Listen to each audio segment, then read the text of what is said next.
Hello, I'm Aubrey Shepherd, and this is the 6th of September 2012, and we've got Fayetteville, Arkansas photos once again.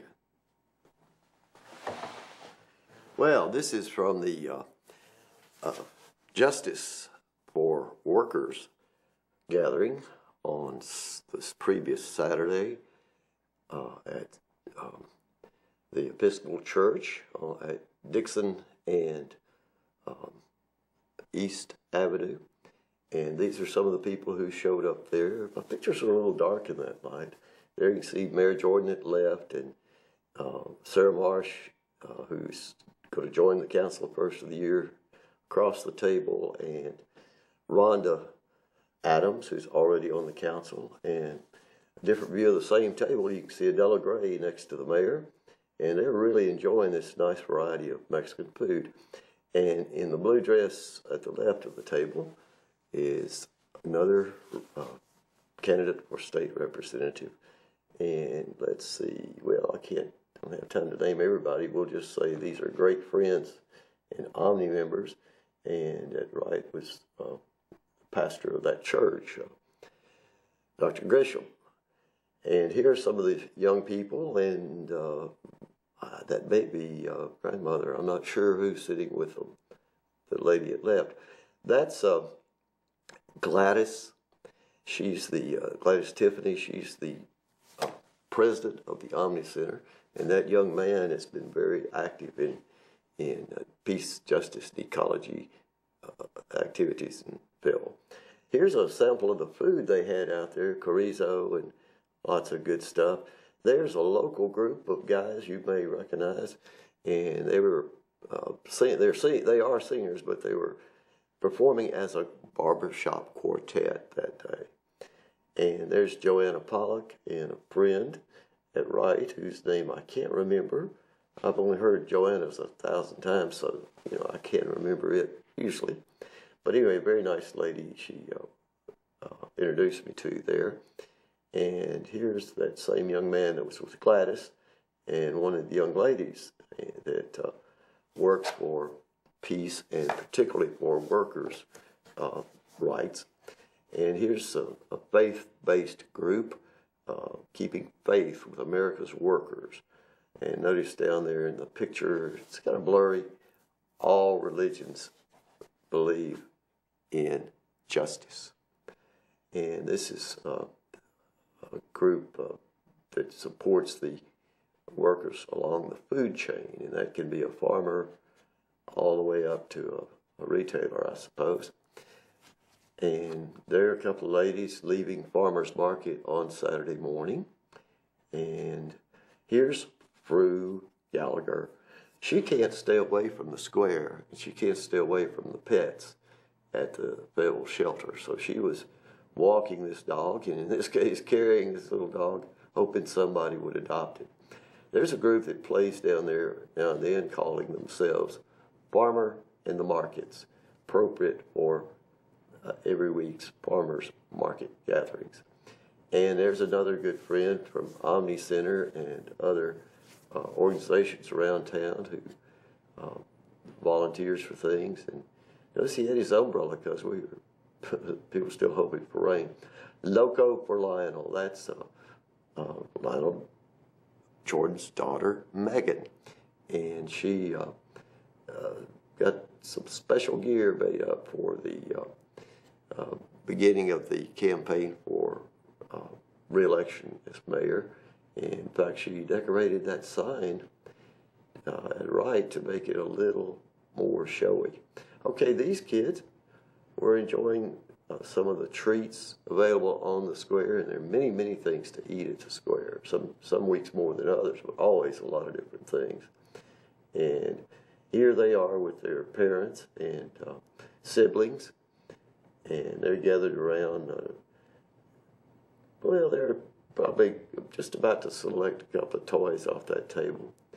Well, what's this say? Oh, it's too dark. With prices so high, it's cheaper to eat the money. Okay, well, sorry it didn't show up on this screen. Maybe it will on yours at home a little better. And anyway, Till next time, that's Aubrey Shepherd asking for help keeping the watershed clean, air pure, and the woods green. See you. Well, a week or so ago, I wore a Texas A&M shirt and said I was trying to jinx them. Today, because they were supposed to play Louisiana Tech, but that didn't happen. So we got rained out.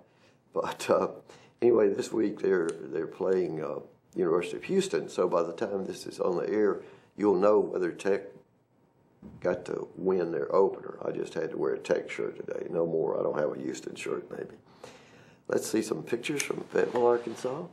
That is an orchid, a native wild orchid. I've shown those in past years. I don't think I've shown one this year. Those have just popped up since we had all this recent rain and blooming quite nicely. And I wish I could make a great picture of them one of these days. See, I will not pluck flowers. I will not pull up something as rare as these little orchids.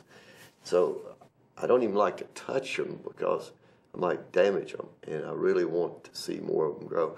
That is big blue stem grass on Pinnacle Wet Prairie in South Fayetteville. And you see it's called turkey foot grass. You can see the reason why.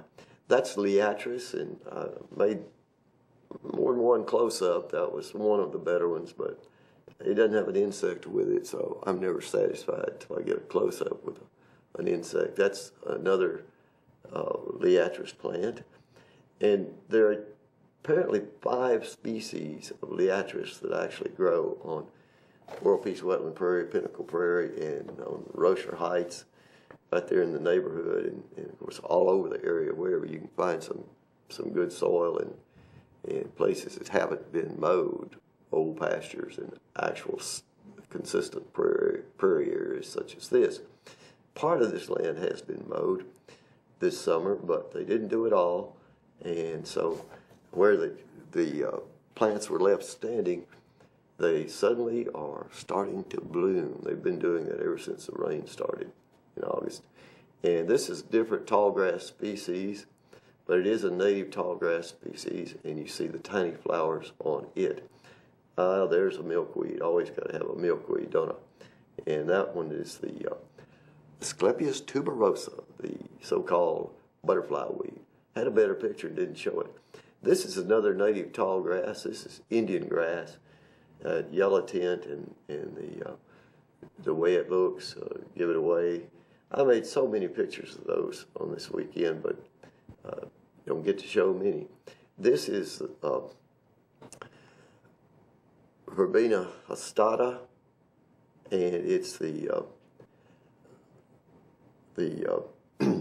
swamp vervain or swamp verbena. I'm having a hard time with that word this year. And it's very beautiful, and it's an annual that has to go to seed, or it may not come back the following year from old seed, and it won't come back from its roots as a rule. So you're now looking at some actual water on the wetland, and finally got a little flow there on Pinnacle Prairie. The plant at right, mixed with the verbenas, swamp vervain, is smart weed, and there's quite a few species of smart weed, but growing in that particular place, this is very tall. It's probably more than 6 feet tall, but it's kind of hanging over, so it doesn't stand full height. Well, that is boneset, and that's a little weevil, that little black bug on there. Once again, the monitor I'm looking at, it's not as good as I hope it'll be on your big screen. This is goldenrod, lots of that in bloom right now.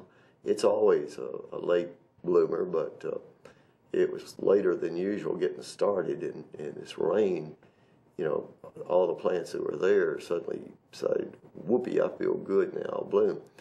And this may be tick seed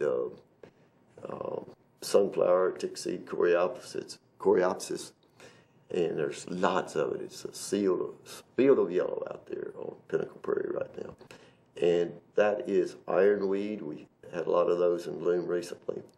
And that's probably tick seed coreopsis or whatever. Until next time, this is Aubrey Shepherd asking you to do your part to help keep the water clean, the air pure, and the woods green. And get out and see these prairies wherever you can find some wildflowers growing, even if it's just along the ditches in a road you travel every day. Thank you.